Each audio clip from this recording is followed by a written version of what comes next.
दोस्तों, एक लड़की बहुत सुंदर थी। सुंदरता के साथ साथ संस्कार उसमें कूट कूट कर भरे थे। उसकी शादी बहुत धूमधाम से हुई। पति पत्नी में अपार प्रेम था। ससुराल में लड़की को खूब सम्मान मिलता। सब लोग देवी की तरह मानते थे। बदले में वह लड़की भी ससुराल के सभी लोगों का आदर करती और ज़रूरतों का ध्यान रखती। वह घर की इकलौती बहू थी। घर का कोई सदस्य उसे डांट देता या कोई बात कह देता तब भी वह बुरा नहीं मानती थी। सब लोग हंसी खुशी रह रहे थे। शादी के 4 साल बाद बहू को बेटा हुआ। परिवार में खुशियां और बढ़ गई। लेकिन कुछ साल और बीतने के बाद परिवार में कलह भी शुरू हो गई। पति अपनी पत्नी को लेकर घर से दूर शहर चला जाता है कमाने के लिए।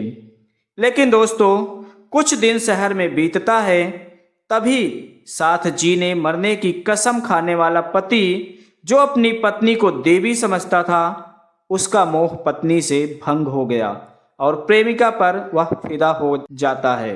एक दिन पति अपनी पत्नी से आकर कहता है कि मैं तुम्हें तलाक देना चाहता हूँ, मेरा बेटा मुझे दे दो और वापस जाओ। फिर पत्नी ने मुस्कुराते हुए आश्चर्य से कहा, ठीक है, लेकिन मेरी एक शर्त है जिसे तलाक से पहले पूरा करना पड़ेगा। पति खुशी में तलाक की शर्त स्वीकार कर लेता है। दोस्तों, शर्त बिल्कुल साधारण थी। उसे चाहे तो हर कोई पूरा कर सकता है, लेकिन उस शर्त में एक मर्म था, एक संदेश छिपा था। इसलिए पूरा करते करते पति ने रो दिया और पत्नी के चरणों में गिर गया। एक बहके हुए पति को पटरी पर लाने का यह तरीका जो पत्नी ने अपनाया, वह लोगों को बहुत अच्छा लगा और लोग उस देवी जैसी महिला की बहुत तारीफ करने लगे। पत्नी ने न सिर्फ अपने पति को प्रेमिका के जाल से छुड़ाया, बल्कि इस बात का भी एहसास कराया कि घर गृहस्थी संभालने वाली औरतें भी सुंदर होती हैं। वह अगर अपनी जिम्मेदारी से पीछे हटे तो बहुत कुछ बिखर सकता है। दोस्तों, यह एक पारिवारिक कहानी है। शादीशुदा लोग इस कहानी को एक बार अवश्य सुने। लेकिन कहानी में आगे बढ़ने से पहले आप लोगों से गुजारिश है कि वीडियो को लाइक, शेयर और चैनल को सब्सक्राइब जरूर कर लेना, ताकि मेरा हौसला बना रहे और आप लोगों को वीडियो भी सबसे पहले मिल सके। नमस्कार दोस्तों, यह कहानी है राजस्थान की, जहां पर एक दंपत्ति रहा करते थे जिनका नाम था बिमलेश और सुलेखा। बिमलेश के पास गांव में एक छोटी सी परचून की दुकान थी। उस दुकान की आमदनी से ही घर का खर्च चलता था। पति पत्नी एक दूसरे का ख्याल रखते हुए खुशीपूर्वक जीवन यापन कर रहे थे। कुछ समय बाद दंपत्ति को एक बेटी और एक बेटा पैदा हुआ। बेटी का नाम नित्या और बेटे का नाम मुकेश रखा गया। अब 2 बच्चों के साथ परिवार में कुल 4 लोग हो गए। परिवार के भरण पोषण के लिए दुकान के अलावा और कोई आमदनी नहीं थी। किसी तरह बिमलेश अपने दोनों बच्चों को पढ़ाता है। शादी योग्य हो जाने पर बेटी की शादी हो गई। वह अपने घर चली गई। बेटा छोटा था, वह पढ़ाई करता है। उसकी भी पढ़ाई पूरी हो जाने के बाद उसकी शादी होती है एक सुलोचना नाम की लड़की से। सुलोचना भी पढ़ी लिखी थी और पारिवारिक थी। मायके में उसे अच्छे संस्कार मिले थे, इसलिए वह ससुराल वालों को भी खूब आदर और सम्मान देती थी। वह न सिर्फ अपने पति मुकेश का ध्यान रखती, बल्कि सास ससुर का भी बराबर ध्यान रखती। अगर कभी नित्या अपने घर से मायके आ जाती तो सुलोचना के लिए मानो उसकी बहन मिल गई हो। इस तरह से वह ननद से प्यार करती थी। दोस्तों, सुलोचना और मुकेश की शादी को 4 साल बीत जाते हैं। तब तक मुकेश अपने शहर में ही काम की तलाश करता है, लेकिन कहीं ठीक से कोई काम नहीं मिलता है। अब सुलोचना के एक बेटा पैदा होता है जिसका नाम अंश रखा गया। अंश के आने से घर में खुशियां दोगुनी हो गई और गांव वालों को मिठाइयाँ खिलाई गई। धीरे धीरे समय बीत रहा था और बेटा भी 3 साल का हो चुका था। सुलोचना की शादी हुए लगभग 7 साल हो गए थे। एक दिन अंश की तबीयत कुछ ठीक नहीं थी। वह रात भर सो नहीं पाता है। बेटे के साथ माँ सुलोचना भी नहीं सो पाती है। भोर में नींद लगी तो सुबह 8 बजे उठ पाई तो सास ससुर बहू सुलोचना के ऊपर खफा हो जाते हैं। फिर भी सुलोचना शांत रहती है, लेकिन मुकेश को जब यह बात पता चलती है कि मेरा बेटा बीमार था, जिसकी वजह से पत्नी सो नहीं पाई थी और सुबह देर से उठी, तो माता पिता ने उसे डांटा। अब वह अपने माँ बाप से लड़ने झगड़ने के बजाय नाराज होकर अपनी बीवी को लेकर शहर चला जाता है कमाने के लिए। लेकिन दोस्तों, यहाँ पर समझने वाली बात यह है कि सुलोचना के साथ ससुर को भी पता नहीं था कि बेटे की तबीयत खराब होने की वजह से वह रात में सो नहीं पाई थी और सुबह देर से उठी। अब परिवार का माहौल कैसे बिगड़ता है, बना बनाया घर कैसे उजड़ता है, इसकी शुरुआत यहीं से शुरू हो गई है। मुकेश अपनी पत्नी के साथ शहर जाता है। वहां जाकर वह छोटा मोटा व्यवसाय शुरू कर देता है और जो सुलोचना होती है वह घर पर रहती, अपने बेटे को तैयार करती और उसे स्कूल भेजती। कई महीने इस तरह से बीत जाते हैं और मुकेश ने जो व्यवसाय शुरू किया था वह भी अब अच्छा चलने लगा। कमाई ठीक ठाक होने लगी, कोई दिक्कत नहीं थी। घर पर भी मुकेश फोन करता और सुलोचना भी अपने सास ससुर से बातचीत करती थी। एक दिन नित्या की तबीयत अपने ससुराल में खराब हो गई। उसके घर वाले उसे आसपास के डॉक्टर को दिखाते हैं, दवा चलती है, लेकिन नित्या की तबीयत में सुधार नहीं होता है। तब वह अपने मायके आ जाती है। मायके आने पर बिमलेश और सुलेखा ने भी बेटी का इलाज करवाया, फिर भी पूरी तरह से वह ठीक नहीं हो पाती है। अब जब इस बात की खबर मुकेश और सुलोचना को पता चलता है तो सुलोचना बहुत ज़्यादा दुखी हो गई, क्योंकि वह नित्या को बहन की तरह मानती थी। शाम को पति जब घर आता है तब सुलोचना बताती है कि नित्या के बारे में और कहती है कि जाओ और बहन को ले आओ, यहीं पर उसका इलाज करवाओ, हम उसकी देख रेख करेंगे। दोस्तों, सुलोचना की यह बात मुकेश को भी बहुत अच्छी लगती है, इसलिए वह पत्नी की बात मानकर घर आता है और अपनी बहन नित्या को लेकर शहर चला जाता है इलाज करवाने के लिए। वहां पर उसका प्राइवेट हॉस्पिटल में अच्छे से इलाज शुरू हो जाता है। अब अस्पताल में रात में मुकेश रहता और दिन में उसकी पत्नी सुलोचना रहती। लगभग 15 दिन तक अस्पताल में नित्या को रोका जाता है। दोस्तों, अस्पताल के जिस वार्ड में नित्या भर्ती थी, उसी वार्ड में एक और बूढ़ी महिला भर्ती थी। उसकी देखरेख करने के लिए घर से एक महिला आती थी, जो कि उसकी ही तलाकशुदा बेटी थी। उसका नाम सुनीता था। अब रात में जब मुकेश अपने घर से मरीज के लिए खाना पानी लेकर जाता, तो सुनीता भी अपनी माँ के लिए खाना पानी लेकर आती। एक ही वार्ड में रहने के कारण दोनों में बातचीत होने लगती है और जो भी घर से खाने पीने का सामान लाते, उसे एक दूसरे से शेयर करके खाते थे। सुनीता जो थी दोस्तों, वह दिखने में बहुत सुंदर थी और अपने पति की गरीबी को छोड़कर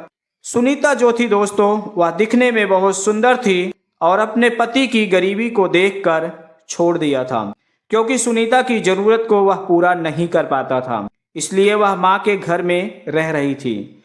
अस्पताल में जब सुनीता को मुकेश के बारे में पता चलता है कि उसका खुद का बिजनेस है, वह ठीक ठाक आदमी है, तो सुनीता मन ही मन बहुत खुश होती है और मुकेश को रिझाने का हर संभव प्रयास करती। इसके लिए वह अच्छे अच्छे कपड़े पहनकर आती, खूब मेकअप करके आती, ताकि मुकेश को इम्प्रेस किया जा सके। और दोस्तों, मुकेश भी उसके जाल में फंसता चला जाता है। अब जो पत्नी सुलोचना उसे देवी की मूरत लगती थी, उसी से उसका मोह भंग हो गया और सुनीता पर फिदा हो गया। फिर अस्पताल से छुट्टी होने के बाद दोनों एक दूसरे का नंबर आदान प्रदान कर लेते हैं और बातचीत करने लगते हैं। बातचीत करते करते दोनों एक दूसरे को इतना चाहने लगे कि शादी तक का फैसला कर लेते हैं। हालांकि सुनीता को अच्छी तरह से पता था कि मुकेश के पास एक बेटा है, फिर भी वह मुकेश से शादी करना चाहती थी। दोस्तों, मुकेश भी सुनीता के प्यार में इतना पागल हो चुका था कि अब वह अपनी पत्नी के साथ किए गए वादे वफा सब भूल चुका था। और एक दिन आकर वह अपनी पत्नी से कहता है कि मुझे मेरा बेटा दे दो, मैं तुम्हें तलाक देना चाहता हूँ। पत्नी ने सोचा कि पति मजाक कर रहे हैं, इसलिए उसने जवाब नहीं दिया। दूसरे दिन मुकेश ने फिर इस बात को दोहराया और कहा कि मैं सच में कह रहा हूँ, मुझे तलाक चाहिए। पत्नी ने थोड़ा आश्चर्य से देखा और मुस्कुराते हुए कहा, ठीक है, मैं तलाक तो दे दूंगी, लेकिन तलाक से पहले मेरी एक शर्त है जिसे तुम्हें पूरा करना पड़ेगा। क्योंकि दोस्तों, सुलोचना को भी इस बात की भनक लग गई थी कि मुकेश सुनीता के प्यार में पड़ चुके हैं, उसकी सुंदरता पर मोहित हो चुके हैं। इसलिए वह तलाक की शर्त रखती है, जो कि बेहद आसान था। उसने कहा कि तुम्हारे साथ मैं 1 महीना गुजारना चाहती हूँ। वहां पर सिर्फ हम और तुम रहेंगे, परिवार का कोई सदस्य नहीं रहेगा। जो हमारा बेटा है उसे भी अपने माँ बाप के पास कर दो देखरेख करने के लिए। मुकेश को यह शर्त आसान लगी। उसने सोचा कि कोर्ट कचहरी, थाने अदालत का चक्कर लगाने में धन और समय नष्ट होगा। इससे अच्छा है कि मैं पत्नी की शर्त को स्वीकार कर लूं। इसलिए मुकेश ने भी हंसकर कहा, ठीक है, हम 1 महीना साथ रह लेंगे। इसके बाद दोस्तों, मुकेश सुलोचना के साथ दूसरे शहर चला जाता है। एक होटल में किराए का कमरा लेता है और रहने लगता है। 1 हफ्ता साथ साथ रहते बीत जाता है। इस दौरान मुकेश महसूस करता है कि हमारी पत्नी सुलोचना भी बहुत सुंदर है। क्योंकि दोस्तों, सुलोचना जो है ना, वह जब होटल में रहने लगती है तो वहाँ पर ब्यूटी पार्लर जाती, अपना मेकअप करवाती और रोज नए नए कपड़े पहनना शुरू कर देती है। फिर एक दिन अचानक से वह कहीं गायब हो जाती है। तब मुकेश बहुत परेशान हुआ। उसे समझ में नहीं आ रहा था कि मेरे साथ हो क्या रहा है। महीना भर साथ रहने की शर्त लगी है। दूसरे दिन जब सुलोचना लौट कर आती है, तब मुकेश उससे पूछता है गायब रहने के बारे में, लेकिन वह बात को टाल देती है और कहती है कि वो सब बातें छोड़ो। दोस्तों, यहाँ पर भी सुनीता के गायब होने का मकसद होता है। वह अपने पति मुकेश की तड़प देखना चाहती थी। फिर किसी तरह 1 महीना बीत जाता है। इस दौरान मुकेश को सुलोचना इतनी अच्छी लगने लगी कि सुनीता को भूल जाता है और साथ रहने के दौरान जो पुराना प्यार था वह फिर से वापस मिल जाता है। लेकिन टाइम पूरा होते ही शर्त के अनुसार सुलोचना अपने मायके चली गई और मुकेश से कहा कि तलाक के पेपर तैयार करवाओ, मैं सिग्नेचर कर दूंगी। तब निराश मन से मुकेश अपने घर चला आया। माँ बाप पूछने लगे बहू के बारे में, तो मुकेश कुछ जवाब नहीं दे पाया। अब वह सुनीता के प्यार में नहीं बल्कि सुलोचना के याद में खोया था। वह सारी बात अपने माता पिता से बताता है तो वे लोग मुकेश को बहुत फटकार लगाते हैं और कहते हैं कि देवी जैसी बहू को तुमने इस तरह से सताया, उसे धोखा देने का योजना बनाया, जाओ बहू को वापस लेकर आओ। अब दोस्तों, मुकेश अपने ससुराल जाकर सुलोचना के चरणों में गिर पड़ता है। वह फूट फूट कर रोने लगा। सुलोचना कहती है कि रोने की जरूरत नहीं है, तुम तलाक का पेपर लाओ, मैं सिग्नेचर कर दूंगी। अब दोस्तों, मुकेश के मुंह से एक भी शब्द नहीं निकलते हैं। वह दहाड़े मारकर रोए जा रहा था। उसे अपनी गलती का एहसास हो चुका था। तब तक उसके ससुर आ जाते हैं। वह सारा माजरा समझ चुके थे क्योंकि सुलोचना ने सब कुछ बता रखा था। मुकेश को उठाकर चुप कराते हैं और कहते हैं कि कोई बात नहीं बेटा, इंसान गलती करके ही समझता है। तुम्हें अपनी गलती का पश्चाताप है और मेरी बेटी सुलोचना किसी दूसरे के साथ नहीं जाएगी बल्कि तुम्हारे साथ ही जाएगी। इसके बाद दोस्तों, मुकेश फिर खुशी खुशी अपनी पत्नी सुलोचना को लेकर अपने घर आता है। तो बेटा अंश भी अपनी माँ को पाकर खुश हो जाता है और सास ससुर भी बहू को पाकर खुश हो गए। फिर मुकेश अपनी प्रेमिका सुनीता से कहता है कि मेरी जिंदगी में अब दखल देने की जरूरत नहीं है। मैं तुम्हारी सुंदरता को देखकर भटक गया था, लेकिन मेरी पत्नी ने मुझे सही रास्ता दिखा दिया है। वास्तव में वह तुमसे ज़्यादा सुंदर है, लेकिन घर परिवार और गृहस्थी के कामों में इतना व्यस्त रहने के कारण अपने बारे में कभी सोच ही नहीं पाती थी, जिसकी वजह से मैं तुम्हारी तरफ आकर्षित हो गया था। मुझे माफ़ कर दो सुनीता। दोस्तों, फिर सुनीता भी बहुत कुछ कहना चाहती है, लेकिन मुकेश उसका नंबर ब्लॉक कर देता है और खुशीपूर्वक अपनी पत्नी सुलोचना के साथ रहने लगता है और जिंदगी भर साथ रहने की कसम खा लेता है। फिर एक दिन सुलोचना हंसते हुए मुकेश से कहती है कि अगर मैं चाहती तो तुम्हें छोड़कर जा सकती थी, लेकिन मैंने महसूस किया कि शादी के बाद हम दोनों में अपार प्रेम था।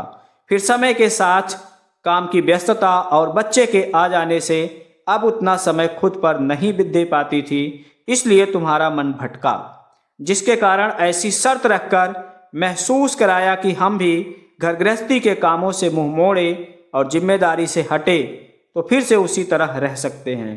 पति अब बेहद शर्मिंदा हो चुका था और उसके पास कोई जवाब नहीं था।